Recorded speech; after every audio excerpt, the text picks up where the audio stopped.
Una pica en Flandes, un programa de referencia para los profesionales de la milicia. Actualidad, estrategia y geopolítica internacional.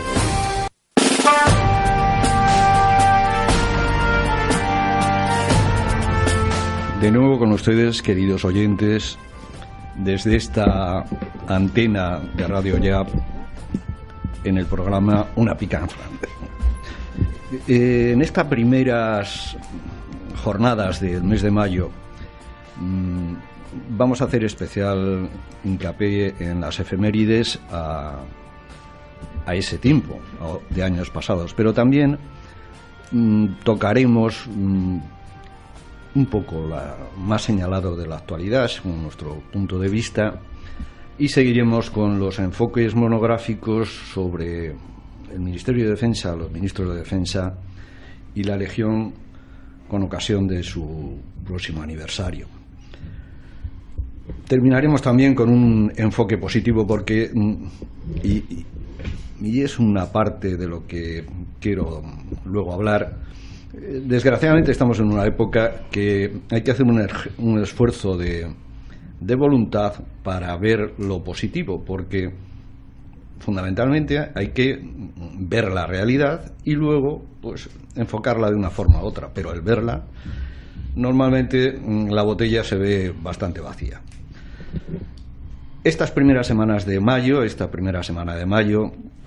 hace bastantes siglos, en el siglo XVI, en 1541, Hernando de Soto, partiendo de Florida, reconoció gran parte de lo que hoy son los Estados Unidos. Arkansas, Oklahoma, Texas, entre otras cosas porque llevaban su expedición a compañeros de cabeza de vaca que habían recorrido aquella zona. 3 siglos después, en 1808, con la invasión de nuestro aliado francés y la guerra de la independencia, queremos reseñar el primer sitio de Gerona. En 1926, en el siglo siguiente, por estas fechas, se comenzó la victoriosa ofensiva final contra la revolución de la República del Rif, contra Abdelkrim, tras el fracaso de la conferencia de Uxda, en el que quería de alguna forma el caudillo rifeño salir pactando. 10 años después, en 1937, murió en accidente de aviación el director, el general Mola, en Alcocero de Mola. Todavía veamos lo que le durará el patronímico. Con ese repaso a nuestro pasado, que hay que tener muy presente para enfocar la realidad, vamos a dar unas pinceladas de la situación internacional. Personalmente, yo me inclino por reseñar la situación en Oriente Medio. Hace nada el Parlamento israelí autorizó al jefe del Estado y al ministro de Defensa a declarar la guerra sin más trámites. En fin, llamativo punto que la prensa, los medios de comunicación pasan por encima. Entonces, ¿qué quiere decir eso? Pues que hay alguien con mucho poder, potencia nuclear no reconocida, pero que hace ostensible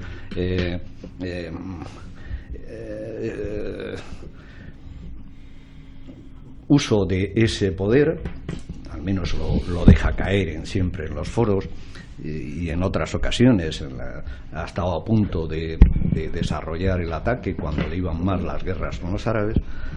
Israel ha concedido saltarse al Parlamento, al presidente del gobierno y al ministro de Defensa para declarar la guerra, pues es de suponer que a Siria, a Irán. Pero las guerras se sabe cómo empiezan, no se sabe cómo acaban. El hecho es que en esas estamos. Un Israel que mes sí o mes no ataca a Siria sin encomendarse a Dios ni al diablo. Esto es así, no se dice en la prensa, pero lo hace.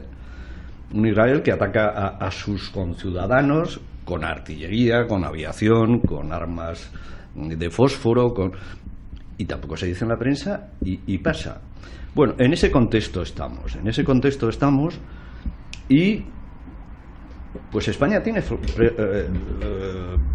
fuerzas desplegadas en el Líbano, haciendo de interposición, prácticamente haciendo de vigilancia de la línea de seguridad israelí, más que otra cosa. Tiene fuerzas desplegadas en Turquía, nuestros misiles que deberían estar en el estrecho de Gibraltar están ahí. En esta situación estamos. Es importante tenerlo en cuenta. No se lo dirán en los medios de comunicación, se lo decimos nosotros, ténganlo presente. Por cierto, que hablando de misiones de paz, como se decía antes, ni se sabe ya cuáles son unas y otras. Este gobierno nuestro está alcanzando récords hasta ahora no alcanzados, valga la redundancia, en misiones de paz.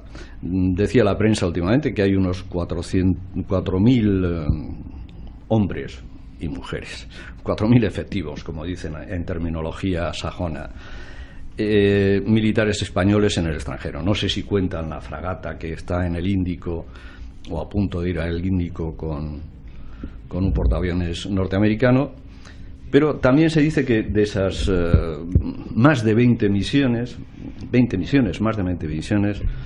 estamos en ello. Pues ténganlo presente, así está la botella de vacía en cuanto a estado de paz. Tenemos también delante, y de ello les hablaremos en otros programas, en esta misma antena, el debate sobre la ley de tropa profesional, porque ya nos han oído en otras ocasiones, ni es profesional, no es de por vida, por decirlo así. Mucho antes de llegar a la edad de reserva se les manda la reserva, los 45 años, esas cosas que ustedes saben y que desarrollaremos aquí. Y en cuanto al día a día, también nuestro presentador habitual, Guillermo Rocafort, precisamente está casi de baja por esa lucha de la memoria histórica, por defender el nombre del fundador de la Legión, la placa, la calle que desoneramente nuestra alcaldesa se quiere quitar, y prácticamente por esa lucha bastante enconada y en ocasiones victoriosa, de mucho mérito que desarrolla, hoy no puede presentarles el programa. Quizá, como en todo aspecto de la vida, tiene que haber una visión buena y una visión mala. Yo no quiero extenderme, pero de estos días atrás, y hablando de tropa y hablando de la sociedad, del ejército que se nutre de esa sociedad, hemos visto qué elementos puede tener esa sociedad. El problema de la moral de nuestra juventud y de la moral de nuestros jueces. Estoy pensando en la manada y en esos juicios, en ese Estado de Derecho que se nos hincha tantas veces el lenguaje al hablar, pero que luego detrás se encubre una realidad tremendamente dolorosa y triste. Incluso ese empeño, porque todo además de esa realidad, luego hay un empeño desde los medios de comunicación, desde el nuevo orden mundial, es decir, que no solo pasa en España, pasa en otros sitios, de querernos meter el género, el cambiar la naturaleza, el ponderar la homosexualidad. Todo eso está en nuestra sociedad y por supuesto en nuestro género. Pero apuntado eso, quizá podríamos hablar del llamativo y casi inexplicable la llamativa aproximación de Corea del Norte a Corea del Sur. Lo dejamos ahí para otros programas hasta ver en qué queda. Una vez dicho esto, someramente por encima, quiero dar la entrada al general Blas Piñar, que nos ilustrará sobre el Ministerio de Defensa, los distintos ministros de Defensa, la política de defensa, política en la que ha habido consenso entre los partidos del arco parlamentario, y sigue habiendo, para deconstruir, si me permiten el palabra, ese ejército nacional que teníamos y que ya no existe. Blas, cuando quieras. Muy bien, vamos a continuar hablando del tema del Ministerio de Defensa, que creo que es importante pues tener en cuenta la serie de circunstancias en las cuales aparece en el año 1977 el nuevo Ministerio de Defensa, porque fue de una forma, digamos, precipitada. No es que no se hubiera hablado anteriormente de la creación de un Ministerio de Defensa, ni mucho menos, pero sí llama la atención de que si esta decisión se había aplazado en sucesivas ocasiones, dadas las circunstancias políticas e incluso económicas por las que pasaba España, de repente, en la situación, digamos, de crisis más importante dentro del desarrollo político nacional, se llevara a cabo de una forma precipitada, casi sin pensar, sin prever, la creación de este Ministerio de Defensa. Y digo que llama la atención porque cambiaba un sistema de alta organización militar que duraba casi 40 años. Este sistema estaba basado, como hemos dicho anteriormente, en 3 ministerios militares, una Junta de Defensa Nacional y un Alto Estado Mayor con la labor o con la misión de coordinar la labor de los 3 ejércitos, en una línea de cada vez ir unificando de una manera más coordinada esta función de cada uno de los ejércitos de tierra, mar y aire.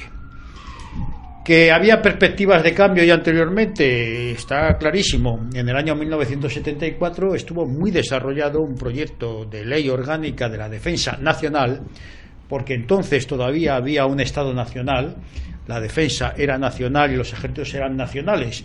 Y hago hincapié en este punto porque precisamente uno de los objetivos de la creación del nuevo Ministerio de Defensa va a ser acabar con este adjetivo, no solo como adjetivo, sino en profundidad, con esta característica de nacional del tema de defensa y del tema de sus ejércitos. Bien, pues en este proyecto, que luego no salió adelante y luego analizaremos un poco por qué, de una ley orgánica de la defensa nacional, se creaba o estaba previsto crear nuevas figuras dentro de la organización de la defensa. Primero, la creación de la Junta de Jefes de Estado Mayor, precisamente para aumentar de una manera más eficaz esta coordinación entre los distintos ejércitos. Llevar a cabo una nueva organización territorial muy necesaria, sobre todo teniendo en cuenta el desarrollo de carácter económico y en las comunicaciones dentro del territorio nacional. Había también un proyecto de integrar dentro de esta nueva organización militar el concepto de defensa civil, con lo cual se aglutinaban una serie de objetivos que se llevaba a toda la población, si no era suficiente ya el servicio militar, sino con un concepto más amplio, la implicaba en el tema de la defensa a través de este organismo de defensa civil. Se desarrollaba también una nueva ley más eficaz de movilización nacional, muy importante. Tanto el tema de defensa civil como la movilización nacional era, digamos, la culminación de esta relación entre la sociedad o el pueblo y el ejército, de una manera totalmente institucionalizada para el futuro. Y también estaba previsto crear, que era muy necesario en vista de digamos, los problemas que de alguna manera se estaban presentando al sistema de servicio militar obligatorio, de la creación de un servicio nacional que no era una, digamos, para cambiar el servicio militar, que iba a seguir existiendo, sino era un complemento al servicio militar, con una visión mucho más amplia, con los cuales los intereses nacionales, tanto en el interior de España como en el exterior, quedaban incluidos. Y además era el primer proyecto de inclusión incluso de la mujer en este proyecto de defensa nacional de una forma mucho más amplia. ¿De qué años era eso aproximadamente? 1974. Ajá. Bien, ¿por qué no salió adelante este proyecto? Bueno, desde el punto de vista político había 2 posturas totalmente contrapuestas, pero las 2 interesadas en que no saliera adelante. Por un lado, los que tenían miedo a que esta reforma fuera mucho más allá de lo que se pretendía, en ese ambiente de lo que se llamaba el aperturismo. Habría que abrirse a los países del este, habría que abrirse al comunismo, habría que abrirse al capital, habría que abrirse a Europa, y había que quitar el sentido nacional. Entonces daba un poco de miedo, si no se tomaba con la debida prudencia estos cambios legislativos a nivel de una ley orgánica, de que esto se precipitara y no consiguiera los objetivos, sino que fuera mucho más allá de lo que se había previsto.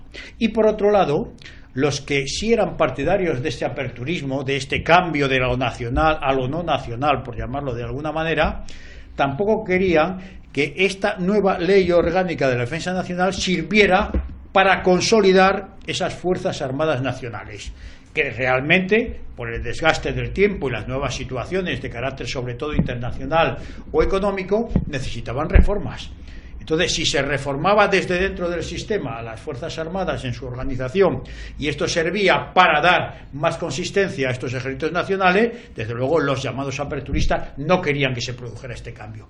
Entonces, curiosamente, digamos, desde un lado o de otro, el excesivamente conservador ante el miedo de cambios inapropiados o el excesivamente aperturista que tenía miedo a que se consolidaran estas estructuras de carácter nacional, llevaron a que no se llevara a cabo este cambio.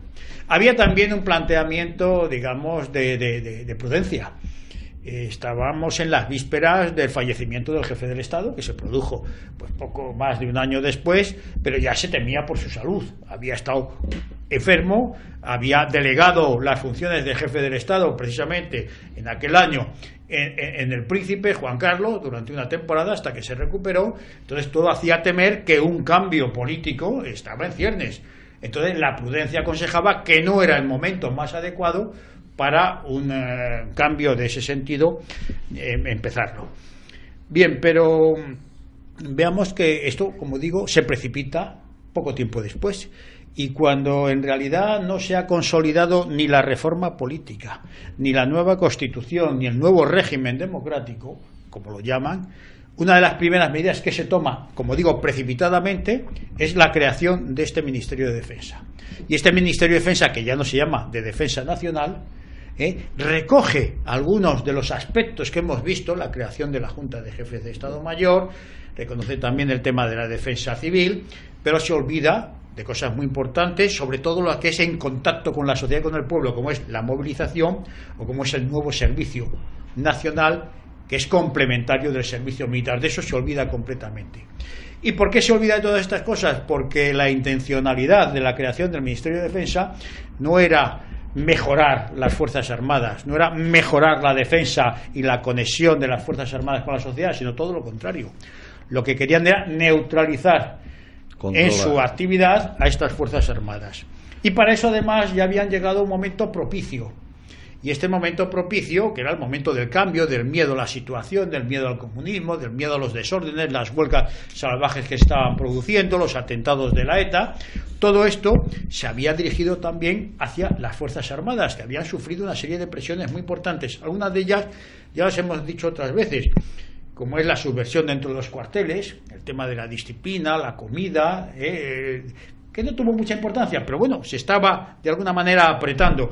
La aparición de la UMD, la descalificación o calificación con carácter de progresistas de algunos mandos militares como el general Díez de Alegría, la aparición del fenómeno de la objeción de conciencia, que venía a minar un poco, pero había acciones de mucho más calado, que desde luego hicieron mucho daño en la moral de las Fuerzas Armadas.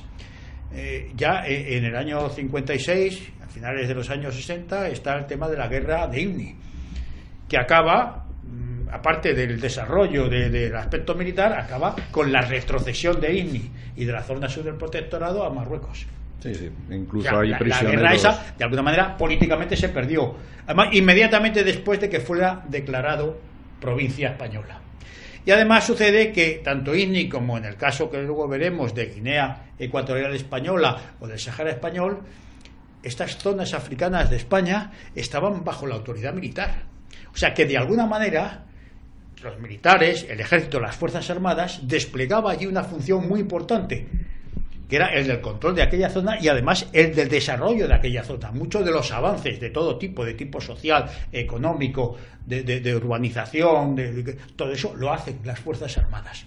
Entonces, tanto la retrocesión de INI y de la zona sur del protectorado, como la independencia de la Guinea Ecuatorial, incluso cuando una de las dos partes de la Guinea Ecuatorial, que es la idea de Fernando Poo, votó mayoritariamente a que no quería esa independencia, y luego a continuación, y mucho más fuerte, con mucha mayor repercusión después del espectáculo del propio príncipe de España diciendo que aquello no se iba a entregar, el abandono, porque fue un auténtico abandono del Sáhara español, esto hace un daño tremendo a las Fuerzas Armadas españolas, porque su moral, su razón de ser, su labor de los últimos años, sus responsabilidades han sido políticamente traicionadas. Entonces, en este clima de ataques desde el exterior, como hemos visto antes, y luego estos ataques institucionales, de alguna manera permitidos, consentidos o provocados desde el propio poder político, y estamos hablando en muchos de estos casos en época todavía de Franco, propician esta facilidad para dar un golpe de Estado,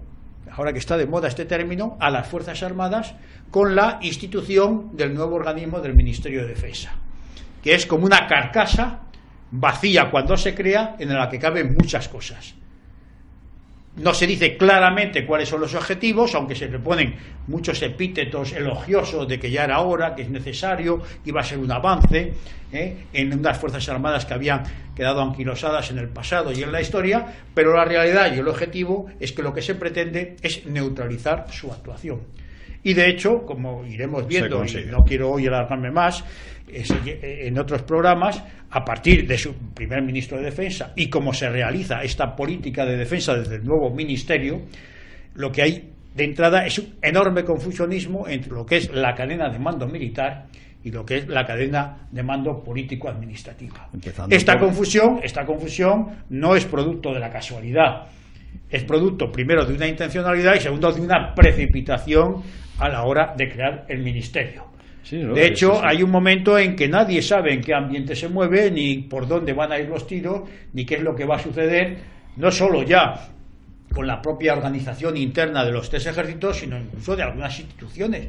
Empieza a poner en duda incluso la persistencia de la Guardia Civil, cosa que se agravará a partir de ese punto, digamos, histórico decisivo que es el 23 de febrero. Bueno, pues todo esto se va creando, este clima propicio, y esto justifica de alguna manera esta precipitación, esta frivolidad externa de un gobierno que tenía encima de sí esa enorme responsabilidad de la transición. Bueno, pues al final lo que está pasando es que están haciendo un cambio legal, desde la legalidad, de un tema tan profundo como es la definitiva desaparición de los llamados ejércitos nacionales, transformándolos en otro tipo de ejércitos como los que tenemos actualmente, donde, como antes se decía en las noticias de la actualidad, la parte más importante, más operativa, más valiosa de nuestro ejército está muy lejos de nuestra frontera, cuando realmente cosas tan importantes como es la unidad nacional o la defensa de nuestro espacio territorial están en clarísimo peligro a la visión de todos. Bueno, pues lo mejor de nuestros ejércitos, de tierra, de mar y de aire, está fuera de nuestras fronteras, en misiones muy lejanas, y desde luego los intereses nacionales, por mucho que nos quieran explicar, no vemos claro que se estén defendiendo de esta manera. Bueno, pues uno de los orígenes de esta situación es la creación de este nuevo Ministerio de Defensa, del que seguiremos hablando en próximos programas.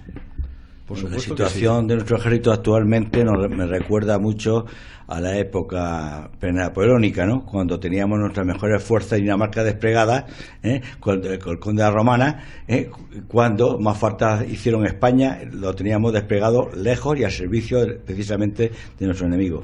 Como dice el general Fontenla, además creo que eran las del campo de Gibraltar, las que guarnecían la línea, las que en gran medida fueron luego no creo que no, vamos, las fuerzas de Gibraltar fueron las que mandaba el general Castaño, que fueron las que vencieron en Bailén casualmente, porque eran las mejores fuerzas preparadas, porque entonces las mejores fuerzas también estaban en el campo de Gibraltar, en el estrecho de Gibraltar, y pues eso eran las unidades más operativas y más eficaces, y las que derrotaron a los franceses en Bailén. Esas fuerzas yo creo que eran de toda España y eran fuerzas expedicionarias que estaban al servicio de Napoleón en Dinamarca, bien lejos de España. He querido forzar un poco el tema, pero estamos en la misma situación, parecida situación, siempre en manos de unos aliados que tradicionalmente nos han traicionado. Está claro, en el caso de 1808 nuestras fuerzas estaban en Dinamarca con el general Castaños, pero es verdad que guarnecían sobre todo el flanco sur nacional. Interesaba mucho a nuestros también aliados, igual que los franceses entonces y en la actualidad, que eran los ingleses, de que la zona sur alrededor de Gibraltar quedara desguarnecida. Su influencia en el desarrollo de nuestra guerra de la independencia iba a ser muy importante, con lo cual iban de alguna manera a dirigir, o como dicen ahora, monitorizar lo que era la guerra de la independencia, como hicieron de hecho, O sea que ahí la actuación de Wellington y tal fue la imposición contra la invasión francesa de una voluntad británica en el desarrollo de nuestra guerra de la independencia. manipulando un poco lo que habéis hablado, luego me recuerda que hablará el general Fontella de que Rusia y de Gibraltar, porque esas fuerzas que estaban en Dinamarca, algunos de ellos acabaron luego pasándose al aliado ruso, en el frente ruso, combatiendo. Algunos se pasaron al ejército del rey Bonaparte y luego se pasaron a... Bueno, hablaremos de Rusia, ya hablaremos de Gibraltar en positivo al final, pero voy a dar paso al coronel Salafranca, Juan Salafranca, para que nos siga ilustrando sobre la Legión y su próximo aniversario. Pues con vistas a este centenario, el otro día hablamos de algunos aspectos, hoy voy a ser más concreto y voy a hablar de antes del centenario, de por qué y cómo se crea la Legión. Simplificando mucho, dijimos el otro día que se consigue gracias a la tenacidad y a la capacidad de organización de una persona. Entonces, comandante y luego teniente coronel, Millán Nastray, Millán Terreros, todavía era, pero antes de eso hubo ya bastantes intentos de creación de una fuerza de este tipo. El primer proyecto, a mi modo de ver, está en los antecedentes para un proyecto de ley orgánica militar que elabora el general Luque, ministro de la guerra. Los ministros de la guerra, hay que decir que en esta época se sucedían a una velocidad endiablada y rara vez conseguían ver culminados sus proyectos. Pero bueno, en este caso ni siquiera se esperó a la desaparición del ministro, o mejor dicho, fue paralela la desaparición del ministro al motivo por el que no se llevó adelante este proyecto de ley orgánica militar, que tenía aspectos muy positivos, entre otros de la creación de una fuerza profesional.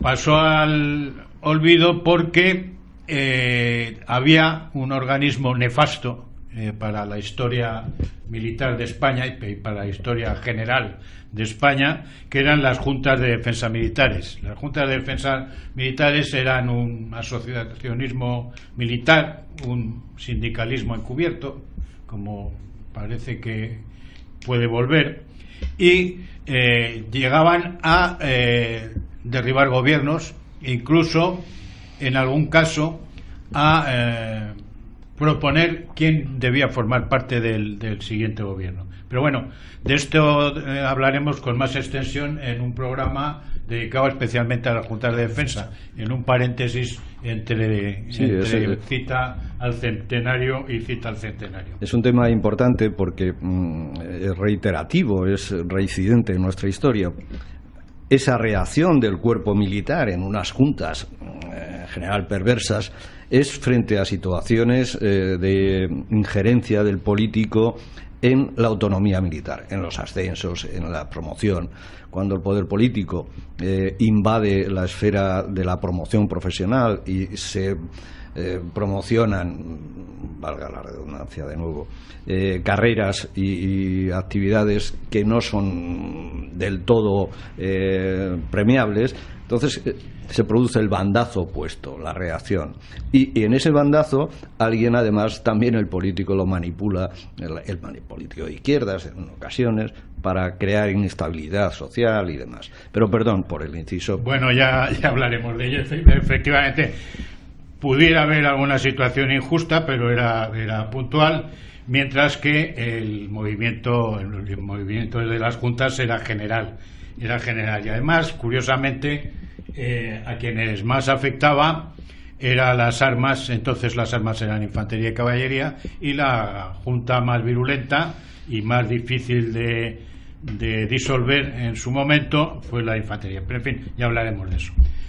Volvamos al ministro Luque. Como digo, esos antecedentes para un proyecto de ley orgánica militar estaban muy bien fundados, estaban muy bien estudiados y incluían esta creación de un cuerpo profesional.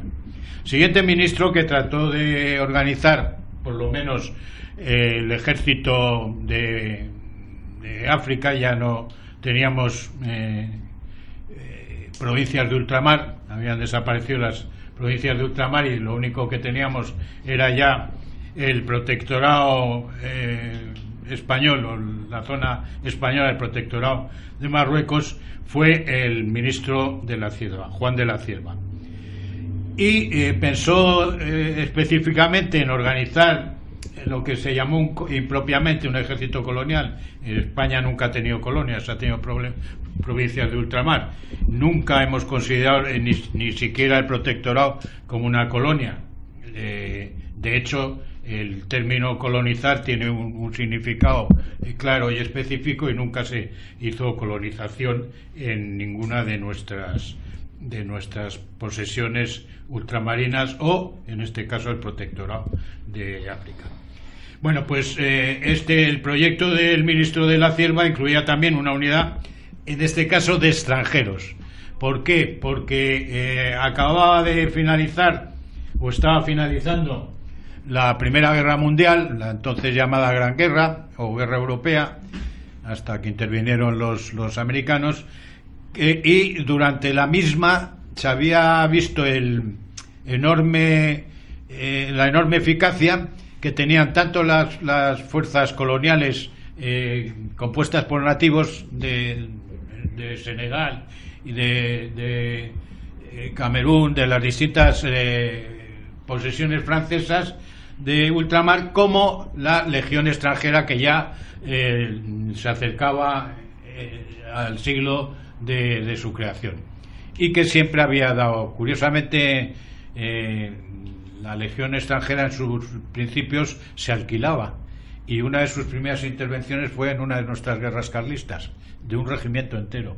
Se alquiló un regimiento entero para combatir en nuestra guerra carlista.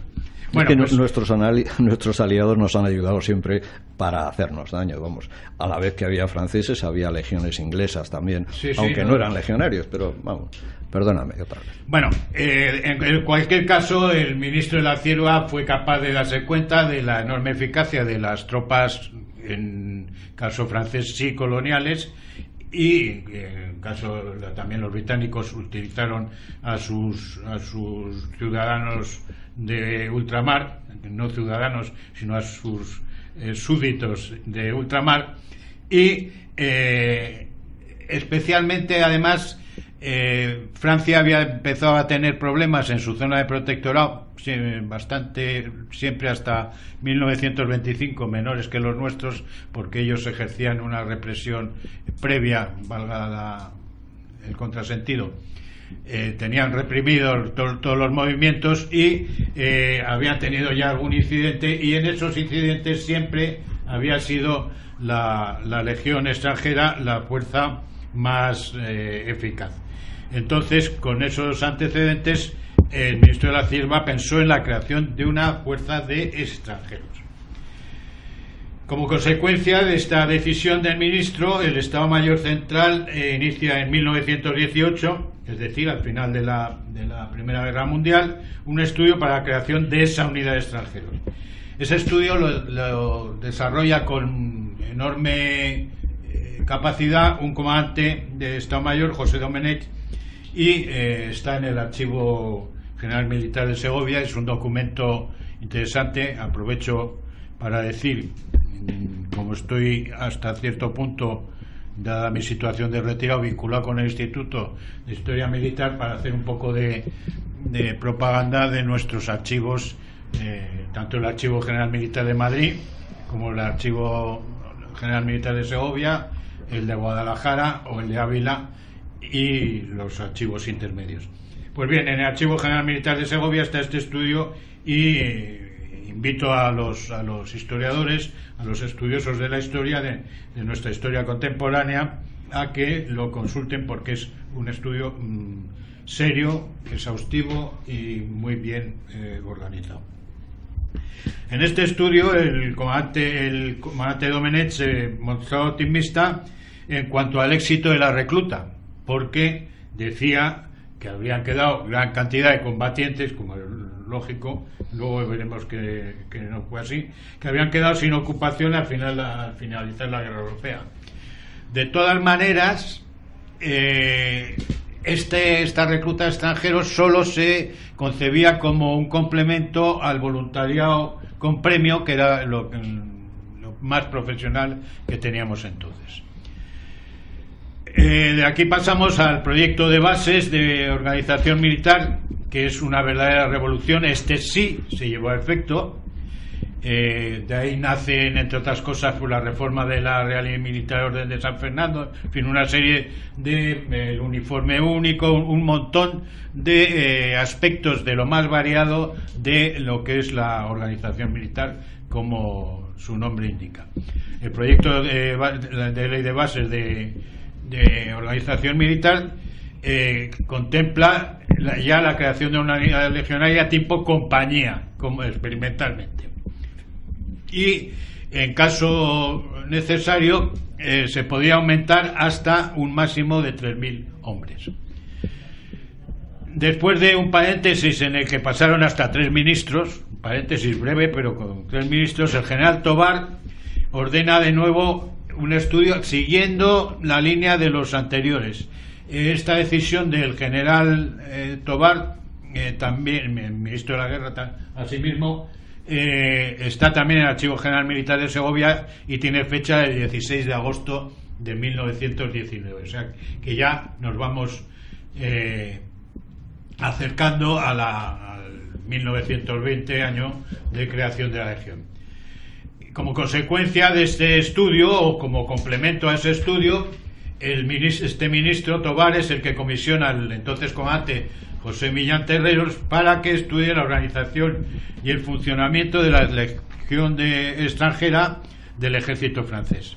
Esta comisión la desempeña el comandante Terreros Millán entre el 5 de septiembre y el 27 de octubre de 1919. Ya seguimos acercándonos a 1920.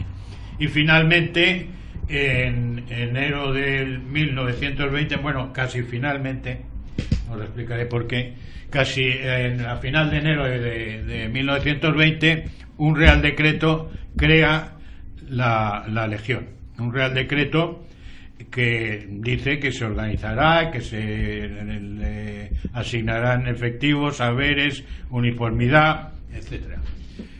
Digo que casi el final porque el propio ministro Villalba, que firma con Su Majestad el Rey el Real Decreto, en abril alega razones presupuestarias y aparca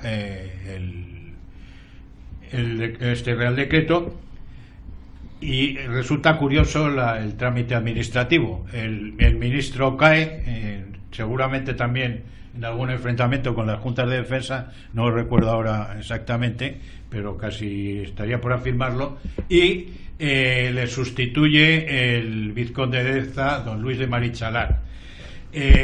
Don Luis de Marichalar tiene ocasión de, ya aparcado el decreto, como hemos dicho en abril, en mayo, oír una conferencia del teniente coronel Millán Terreros y decide que va a impulsar la creación de esa unidad que con tanto ardor y con tanta claridad defiende aquel comandante. Entonces, finalmente, ahora ya sí, finalmente, a principio de septiembre, los primeros días de septiembre de 1920, se producen dos circunstancias. Una, el nombramiento de Millán Astray como jefe de la nueva unidad, y otra un Real Decreto, por eso digo que es curioso el trámite administrativo, diciendo que se ponga en marcha el Real Decreto de enero, aclarando cuál es el Real Decreto de enero, pero el preámbulo es así. Póngase que no me fío, que no me fío. La prosa de entonces, póngase en práctica el Real Decreto que firmó Su Majestad el jefe del Estado en enero, y del cual se había hecho caso omiso hasta entonces. podríamos seguir hablando, pero ya nos metemos en la organización de la Legión. Lo cierto, lo que sí es curioso es ver quiénes fueron los primeros oficiales destinados, porque su valía impresiona por una parte la valía de algunos de ellos y por otra por el camino posterior que siguieron, desde el propio comandante Franco, que llegó a ser nada menos que el jefe de Estado, hasta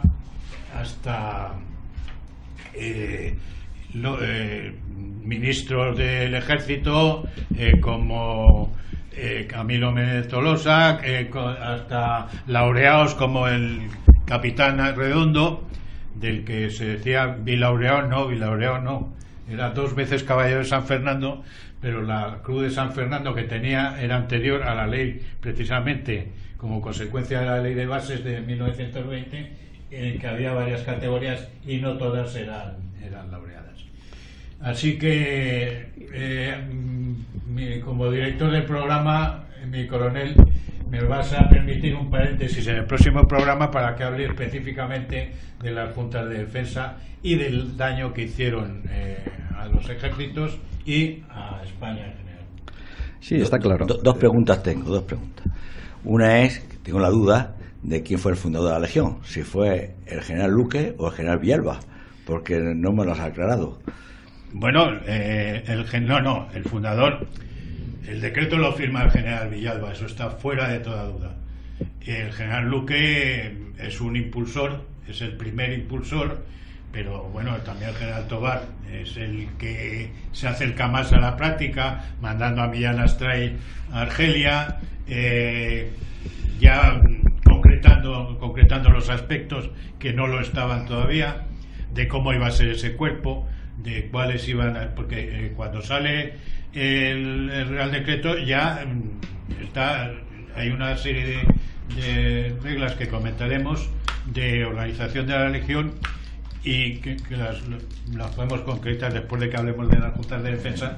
Las podemos concretar porque son curiosísimas y abarcan todos los aspectos. O sea que ya el estudio, este comandante Domenech debió ser un figura y lo hizo muy bien.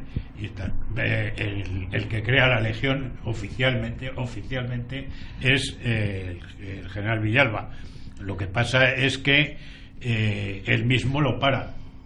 El propio general Villalba es el que lo para. Y en cualquier caso podríamos hablar del vizconde de Deza como ya el que firma diciendo que se haga lo que ha dicho el otro, al fin y al cabo.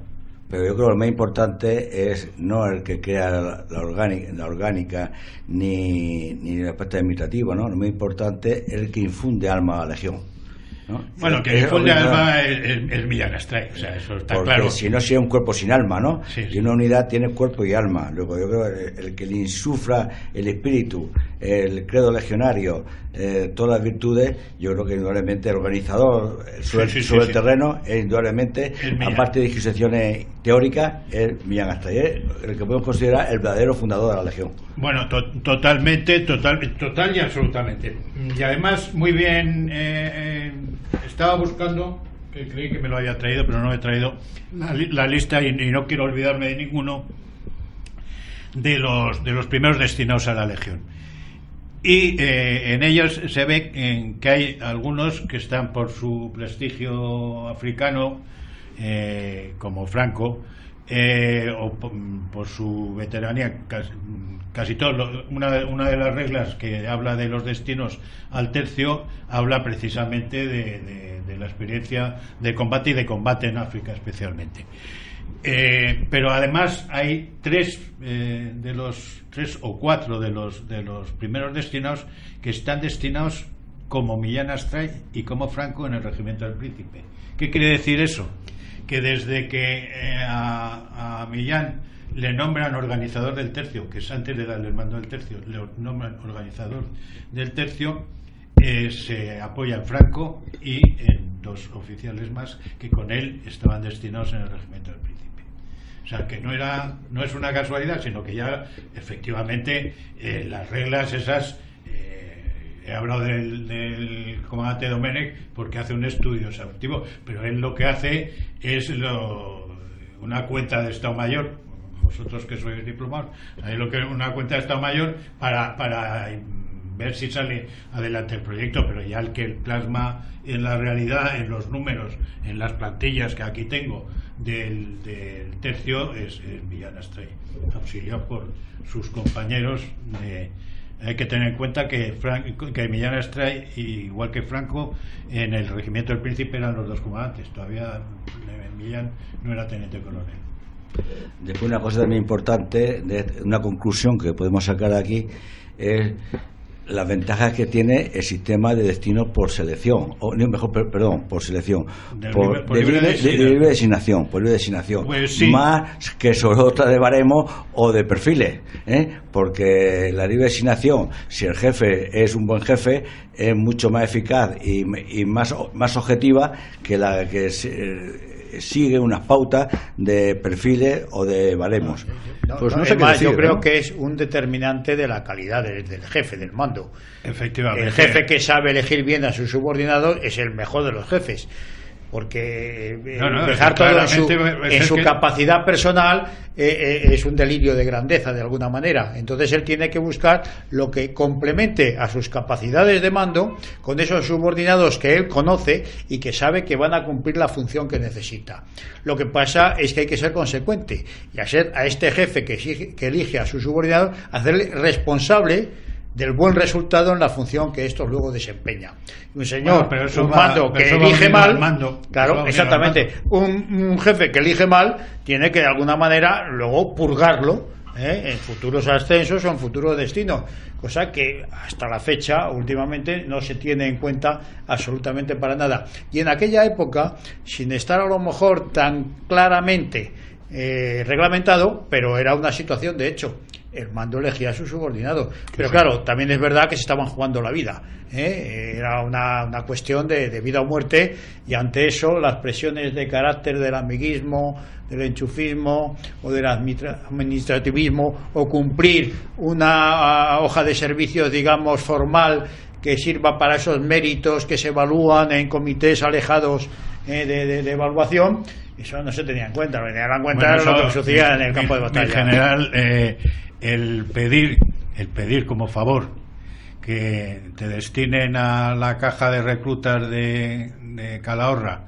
en tiempo de guerra, a lo mejor es una vergüenza. Vamos, a lo mejor no, seguro. El de pedir que te manden a pegar tiros no es ninguna vergüenza, por supuesto. Por lo tanto, el otro día hablábamos de las impresiones de un joven teniente de los primeros incorporados a la Legión, del luego laureado Montero Bosch, y es él el que se acerca a Millán Astray al final de su conferencia en el centro del Ejército de la Armada, se llamaba entonces el Casino Militar, sí, para los que lo seguimos conociendo, el que se acerca al teniente coronel Millán Astray y le pide ir destinado al tercio, y además le pide que hasta que no sea cierto su destino, hasta que no se publique su destino, que su familia no sepa que se va al tercio. Lo cual... Bueno, pues eso viene en el decálogo del cadete, ¿no? Es suscitar los sitios de mayor riesgo y fatiga, ¿no? Entonces, que bebe de las tradiciones españolas más antiguas. Y después, y la ventaja del sistema de baremo y del sistema de perfiles es que se puede eludir la responsabilidad del mando, ¿no? Es una forma de eludir responsabilidades. Clarísimo. Tanto del que inventa como el de toda la cadena de mando, ¿no? Y así todos estamos más cómodos y evitamos ese riesgo de equivocarnos. Efectivamente. Efectivamente. Además es que el mando, una de las formas de ejercer el mando es la justa repartición de premios y castigos. Premios y castigos, las dos cosas. Premios y castigos. Y la suprema forma de ejercer el mando en cuanto a las personas es el elegir tus mejores colaboradores, porque es que son los que te van a acompañar en los momentos, sobre todo cuando hay tiros, no se nos olvide que es nuestra función. Además, que hay que dejar claro que no hay que tener criterios tremendamente objetivos, porque la objetividad no se adecúa a las características de la unidad o la situación de esa unidad en esos determinados momentos. Un oficial que puede ser magnífico para unas cosas, a lo mejor no es tan bueno para otras. Entonces lo que hay que saber es elegir para adecuarlo en el momento y en el lugar oportuno, y eso lo tiene que decidir el jefe. Y a lo mejor el que te es bueno para una cosa no lo es para otra y lo tienes que cambiar. Es más, el que es bueno para un jefe a lo mejor no es bueno para otro, evidentemente. O sea, yo el tiempo que he estado mandando bandera en la Legión, me ha apoyado mucho en la escala legionaria, con escándalo de algunos de mis compañeros, pero yo con la escala legionaria tenía una ventaja, que es que a cualquier miembro de la escala legionaria, por mis tiempos en la academia, formación de mandos legionarios, lo conocía. Y primera parte y segunda parte, ellos me conocían a mí. Y que te conozcan, y antes de que tú des una orden ya sepan en esa circunstancia qué orden vas a dar, eso te ahorra un montón de problemas. Por eso he dicho antes que muchas veces la mejor objetividad es ser subjetivos. Exactamente. No estoy de acuerdo. Un inciso. Ya que no estamos de acuerdo, y para terminar... Hay que decir para nuestros oyentes que en esta mesa estamos 3 infantes y un artillero, y el que discrepa es el artillero. Y el abogado del diablo, una Junta de Defensa. La Junta de Defensa, que ha sido el tema, como todas las cosas, tiene su motivo, tiene su origen, tiene sus problemas, claro, tiene su agravio, pero eso no quiere decir crear una institución que va contra la esencia del ejército, que es la disciplina. Y la Junta de Defensa se metió en cosas políticas que no deben meterse, y encima fueron evidentemente indisciplinadas y poco guerreras. Esto del ejercer, tenemos un programa entero.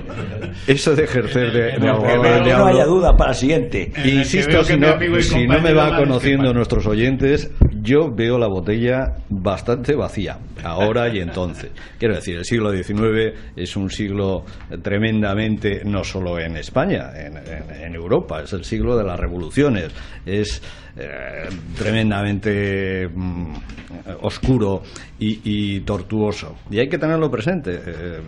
Estamos hablando de la fundación de la Legión, cuando se ha producido una semana trágica, una serie de acontecimientos revolucionarios, en 1917 la Revolución Rusa, en fin, ese contexto hay que verlo, pero el mundial, el que tener unidades profesionales y disciplinadas y tal, porque se están jugando muchas cosas. Hay un ambiente subversivo que muchas veces condiciona las actuaciones. Y en el caso militar, la política de personal, desde los Austrias, desde la guerra de la Reconquista, se hace con méritos y con libre designación, pero las dos cosas. El mando no puede ser arbitrario, se da por sentado y luego hay que fundamentarlo en que sí, libre designación, pero sí méritos. No vale decir este señor compra un regimiento porque tiene mucho dinero. O sí se hacía, pero no es la mejor medida elegir a este señor porque confío, porque tiene dinero, porque tal. Subyace en todo esto, quiero decir como resumen, en la política de personal, que los extremos pueden ser igualmente peligrosos. La libre designación permite mucha flexibilidad y mucha injusticia. Y sobre todo el político al final va desde su puesto directivo a poner por libre designación a su amiguete. Y el encerrarse solo en los méritos, que a saber cómo se hacen, cómo se escriben y cómo se defienden, también es muy peligroso. Dicho lo cual, este abogado tampoco hemos dicho de cerrarse en eso, hemos dado una pincelada. Tampoco es cuestión de irse a los extremos, No, pero es que existía la libre designación, el del baremo, claro, que el curso paracaidista pues tiene que ser paracaidista, el de carro pues tiene que ser carrista, si está en transmisiones tiene que saber lo que es un electrón. Pero eso queda claro. El problema es el criterio general, y el criterio general, como muy bien has dicho antes, mi general, es el tema de la responsabilidad. Si tenemos una norma en que pone un baremo que teóricamente es objetivo y se aplica matemáticamente, entonces se exime de la responsabilidad del mando a la hora de designar a los puestos inferiores. Y esto es lo que se ha buscado, y esto desde luego no es positivo para los ejércitos. Pero si el baremo puede ser solo el 30% de los méritos. Pero si nadie lo ha negado, pero a la hora final el que decide es el que decide. Y tendrá que tener en cuenta los méritos, como que tendrá, claro, no puede nombrar a un niño de 6 años a mandar un regimiento, un general, está clarísimo. O sea, hay una selección profesional clarísima, pero dentro de eso hay que darle la capacidad de elegir a la persona concreta dentro de los que reúnen esas características. Eso es lo que nos hemos hecho, no que sea una libre designación totalmente libre, y que traigamos a un señor que vive en el Nepal y que ha salido de Nepal para traerlo a los regimientos. Nadie ha dicho eso, ni se lo ha imaginado. Lo que es cierto el político es que tiene una imaginación fabulosa y se lo imagina y lo hace. Bueno, yo quería poner un compromiso al Fontenla, ya que me pone a mí en la tesitura de hacer de abogado del diablo. Mi general, antes hemos hablado de pasada, del siglo XIX, de nuestras tropas en el extranjero, y yo he sacado un poco por hablar ahora de esto, de Gibraltar y de Rusia, porque en positivo, como sé que a ti te gusta. Hace poco se ha realizado una serie de conferencias, charlas sobre Gibraltar, y también en las que has participado, y muy bien, y también vas a participar en una serie de actividades en Rusia. ¿Nos quieres anunciar sucintamente, contar cómo ha sido eso? Bueno, poco tiempo tenemos ya, ¿no? Con 2 minutos escaso. Importante es que mañana se va a celebrar un acto de homenaje a los soldados, a los pilotos rusos que combatieron en nuestra guerra de liberación del año 36 al 39. Porque estos soldados rusos vinieron a apoyar al Ejército Popular de la República, y el comportamiento de la población civil fue excelente, por 2 razones. Una, porque pagaban los alimentos y no lo imputaban como hacían los milicianos, y segundo, porque prohibieron la matanza y asesinato de paisanos contrario al régimen, tanto que impusieron la orden de que quisiera matar o meter tiros que se fuera al frente del Jarama, que estaba muy cerca, y prohibieron los asesinatos, y por ese motivo las relaciones con la población civil fueron buenas, y como cayeron allí 5, pues a ellos como soldados profesionales le rendimos homenaje. ¿La vais a hacer los mismos prácticamente, o en gran medida, que promocionáis también la recuperación de restos en Rusia, ¿no? Sí, pues nosotros son soldados de un bando y soldados de otro, no hay diferencia entre uno y otro. Entonces veo que quedas emplazado para hablarnos del seminario sobre Gibraltar, de ese foro de pensamiento, de generación de actividades que haremos en el futuro. Para cuando queráis y me dais tiempo. Sí, señor.